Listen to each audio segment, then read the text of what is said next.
నమస్తే, నేను మీ ఈశ్వర్. ఈ6 న్యూస్కి స్వాగతం. వార్తల్లోని ముఖ్యాంశాలు. తెలంగాణ గ్రూప్ 1 అభ్యర్థిని ఆధార్ కార్డు ఆగం చేసింది.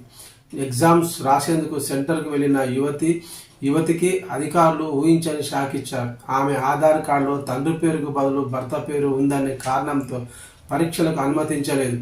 ఈ ఘటన ఆదిలాబాద్ పట్టణంలో చావర పాఠశాలలో ఏర్పాటు చేసిన ప్రీలిమ్స్ పరీక్షా కేంద్రాల్లో జరిగింది. ఓ యువతి గ్రూప్ 1 పరీక్షకు దరఖాస్తు చేసుకుంది. అయితే అప్లై చేసుకునే నాటికి ఆమెకు పెళ్లి కాలేదు. దీంతో అప్లికేషన్ ఫామ్లో తండ్రి పేరునే చేర్చింది. ఇటీవలే పెళ్లి చేసుకున్న యువతి ఆధార్ కార్డులో తండ్రి పేరు తొలగించి భర్త పేరును చేర్చింది. తన ఇంటి పేరును కూడా మార్చింది. ఇది ఆమెకు శాపంగా మారింది.